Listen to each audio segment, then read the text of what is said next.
Hey everyone, One Big Boss here, and as you can tell from the title of the video that you clicked on, we're talking about the SNES Classic Edition. It is finally coming. Nintendo just announced it today, and for those of you who don't know, the Super Nintendo is one of my favorite consoles of all time. Much like a lot of hardcore gamers, or old school gamers in general, the Super Nintendo was a great deal back in the day for the library of games it gave us, from Mario games, brand new titles, continuation of series from the NES, and a shit ton of RPGs that have become beloved and well known throughout the years. This system did it all for years, but now we have the classic version coming out with 21 games.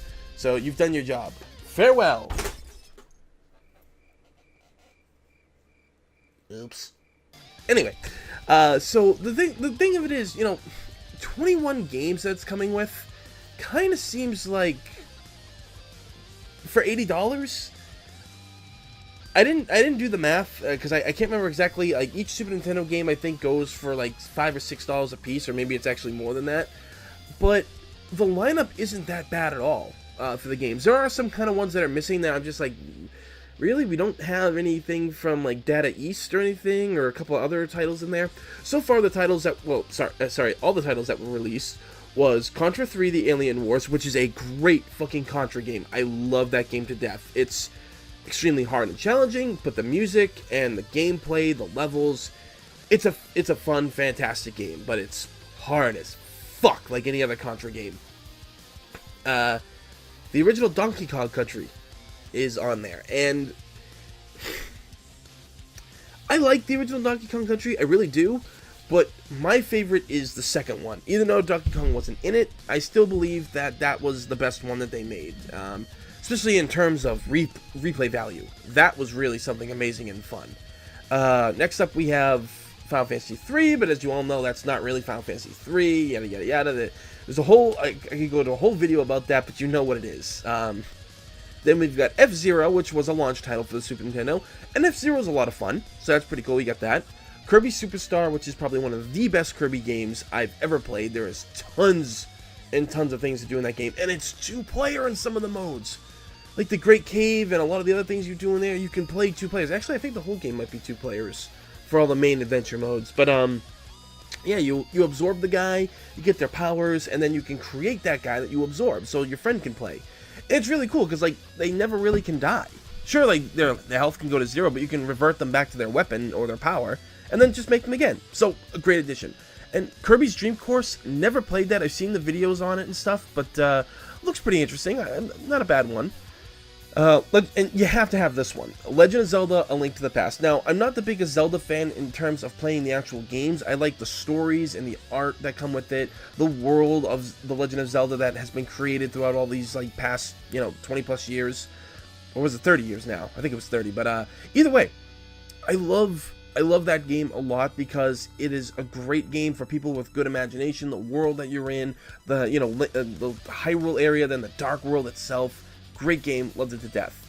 Now, this one kind of bothered me because it's very easy to get anywhere, whether it's on eBay or virtual consoles, but it's Mega Man X, the original. Now, a lot of people say Mega Man X, the original, is the best one, and while I say it probably has the most memorable bosses and everything, because it was, the Mega Man franchise going from the 8-bit era to Super Nintendo, 16-bit, and I love Mega Man X, I really do, but I feel that X2 and X3 don't get a lot of love that they deserved, and I kind of felt that those should have been included on here. I mean, again, if you have the Wii U, or I think the 3DS as well, you can download X2 and X3, so, it's no big deal there, but I kind of feel with this, it should have been a thing. Oh, and this game is really great, too. I love this game, and I have not played it in fucking years, because an old friend of mine had it. And when he sold it, I was like, damn, like, why didn't you ask me for it? Secret of Mana. That game right there is awesome. Like, I love Secrets of Mana to death. It is a great game. I really wish that I had picked it up back in the day, because it's so friggin' expensive right now. Like, no joke. That thing is stupidly expensive. I think it's, like, one of the RPGs that's, like, over $100. I was trying to look it up on my phone here, but it's not, my internet's not loading on it for whatever reason. But yeah, so you're getting that, and like, if you're a fan of RPGs, you have to play this, because this is actually kind of a different RPG. I won't really explain like how it is, but you really should play it. It's pretty good, especially if you like Final Fantasy type stuff. I mean, it is from Square, so you gotta play it. Star Fox is coming out, and the original Star Fox was kind of wonky and everything, but still fun to play. I mean, I own it for the Super Nintendo as is. And this is kind of like which will be a seller for a lot of Nintendo fans. The unreleased Star Fox 2 is being released on this, so that's gonna be interesting to play. I don't know if they ever released it on any other console, like as like a little Easter egg thing or whatever, but I think this is the first time it's ever been released on something, so that's pretty cool. Interested to play that, because it was pretty much completed, I think, if I remember the stories correctly. It was completed but never released. Then we got Street Fighter 2 Street Fighter 2 Turbo Hyper Fighting Edition. That's the one that's on there, and that's a great Street Fighter game. I like that. I mean, all the Street Fighter 2s I really love, despite how broken they are, even though some are still played competitively. It's Street Fighter. It's fun to play. So that's on there. Super Castlevania 4, I think that's the Roman numeral for 4. I don't know Roman numerals. I should, because I love the Rocky movies, and that's how I kind of learned. But yeah, no, getting a Castlevania game from Konami. I mean, we got Contra, that's a Konami title, so we're getting this now, so that's kind of a good thing right there. Super Ghouls and Ghosts, that's a toughie, but one that I have not played in many years, so I'm glad that's on there.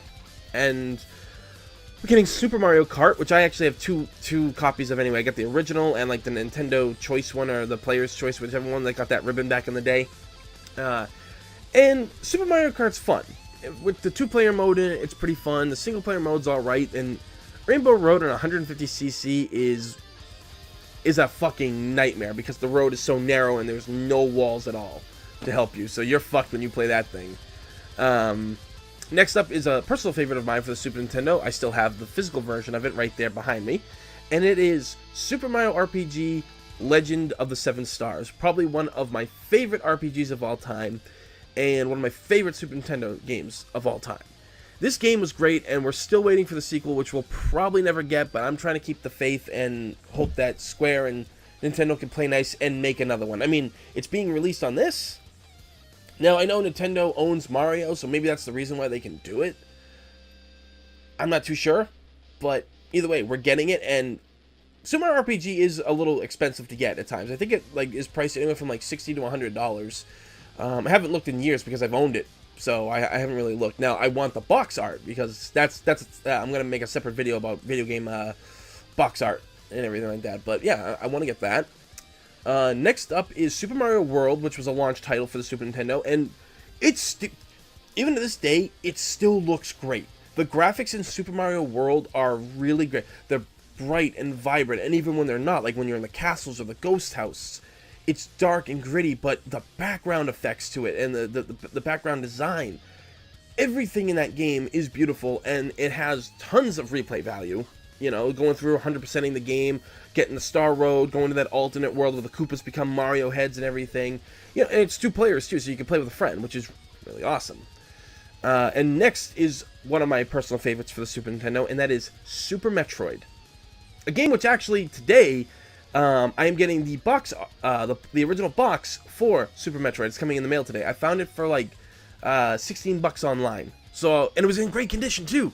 So I had to pick it up. I had to do it. Because Super Metroid, much like Super Mario World, has aged well. If anything, I think it's aged better than Super Mario World. Because that Adventure of Samus right there was one of the best in the franchise. I still think it's one of the best.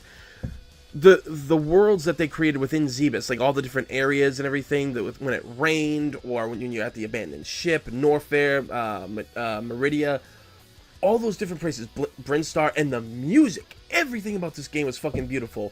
And now to experience it, and this is gonna, like, you know, obviously have updated, you know, they're gonna update it to the TVs of today, like much like they did with this bad boy. Yes, I have one of these. Hate me, I know you will. Everybody else does. But they're gonna update it, because if you looked at the Wii U versions of the NES games that you can download, they weren't as good looking as what came out on the NES Classic Edition. So I can't wait to experience Super Metroid on this. And we also have this is great. This is a great game. I feel a lot of people kind of overlook this title, which is strange because I don't know why. But Super Punch-Out, that game is another game that's on the Super Nintendo that's very colorful, very vibrant with its colors, and fun as fuck to play. Now, a lot of people played the original Punch-Out and, you know, Mike Tyson's Punch-Out with Little Mac and all that stuff. And I feel that a lot of people overlooked this game, which is sad. It sucks that they did. Because I feel that Super Punch-Out is a great, entertaining, kind of frustrating, but great boxing game to play. Compared to a lot of other boxing games that are out there where it's just kind of like, yeah, your controls are kind of rough. But Super Punch-Out, great. And last but not least, Yoshi's Island. Loved it back in the day. At one point, I feel like I loved it more than Super Mario World. Now, I kind of feel like World is a little bit better than Yoshi's Island, but either way, Yoshi's Island kind of like gave Yoshi like a bigger popularity boost, because when he was in Super Mario, everybody loved him. I mean, he was even in the Super Mario World cartoon show, and none of us will ever forget that Mama Luigi episode. That was a great episode when he found Yoshi. But Yoshi's Island is a great game. It's very colorful. It's got like the storybook feel to it, which future Yoshi games ended up adopting, and it was really good. I like it. So the fact that that's on there, that's pretty good. Now, the game, like I said, this whole thing is going to be packaged at $80, 21 games, and it comes with 2 controllers this time. It comes with 2, and it works with the Wii's Classic Controller and the Classic Controller Pro, so that's pretty much a good thing that's on there. But yeah, no, I really did enjoy that we're getting a lot of these. Again, there's some Final Fantasy things I wish was on there. I'm trying to figure out why Chrono Trigger wasn't thrown on there. Granted, yes, Secrets of Mana is great. Don't get me wrong. It is a game that you definitely need to go out and try because it's a great game. But Chrono Trigger, especially with its resurgence over the last couple of years, its popularity kind of never really went away. During the PlayStation era, when they re-released it, people were like loving the game, and then, you know, it was on the Nintendo DS, and people are like, where's a sequel to this, or where's a remake to this? People want it, and the fact that we're not getting it on this is kind of a major bummer. Like I said, the 2 X games and everything like that weren't thrown in there. I'm kind of disappointed with that. Let's see, some other games that I think, like I said, Donkey Kong Country 2, I think should be on there. 3, I know a lot of people don't like 3, and I'm not really a fan of Donkey Kong Country 3 either, because again, having DK in not one game was okay, but having him in the 3rd game and not be there, and replacing it with Kiddy Kong, and it was just Dixie and Kiddy, you know, Dixie Kong's Double Trouble or Triple Trouble or whatever it was. I just think that DK should have been added in that game with Dixie. But I'm trying to think of some other games. Congo Capers, I wish that was a game that was thrown on there. Pocky and Rocky, another game. Harvest Moon, that would have been great to throw on there because people are loving Stardew Valley. You know, people have been loving that since its debut last year, and it seems to only be getting more popular. So, kind of wish that was thrown on there too. But you know, we've got a lot of great classics on here. Ones that are actually really expensive to buy if you want the physical version. Although somehow I feel that if this is handled right, those physical copies might drop in price a little bit, which is good. But my question is, have they learned from the NES Classic Edition Fallout? The fact that these things were almost impossible to get, and I have 2 of them, thanks to my friend. Love you, Trish, if you're watching this. Thank you very much for getting me the other one. But yeah, so, you know, I really wish that if they do this, they do it the right way, and they don't market it to where scalpers are going to destroy the market when they get a hold of these things. Maybe like, you know, 1 per person type deal, 1 for pre-order, and then, you know, say it's like, oh, don't worry about the first wave. If you don't get it the first time, in the next 3 months, we're going to be cranking this out. Now, it comes out in, when did they say it comes out? Let me actually just look right over here. And yeah, it comes out, September 29th. So, that's kind of weird. Well, actually, no, that's not bad. Get people hyped for it, see that there's a demand for it, relaunch it close to the holiday. You know, during November, December, that kind of thing. Do something like that. That way, you know, people aren't going to be scrambling and say there's going to be a bigger amount. Now, I assume the $80 asking price is because it probably takes more to do all the things that they're planning to do with this thing, so that's why it's $80 versus, you know, the $60 for the 30 titles for this. But again, we'll see what happens. There's more games I really love to see on this and everything, but for what we got now, these are some of the prime examples of the Super Nintendo's abilities and the games that they produced back in the day. So it's a good list. It's 21 games. Personally, I want to just use the thing as a display in my cabinet for my systems, like I plan on doing with my NES Classic. You know, I'd really like it mainly for that, or I might use it. Either way, I know I have friends who will buy one for me, and I'll just give them the money later and stuff if they can get one. But either way, I don't know. I think it's great that it comes with 2 controllers. So the real question is, you've seen my reaction. What do you feel about this? What do you, the fans, want? Like, what games do you want for it? Are you happy with this? Are you sure this is something that's worth $80? Or are we going to see a total bloodbath for this thing like we did for the NES Classic Edition?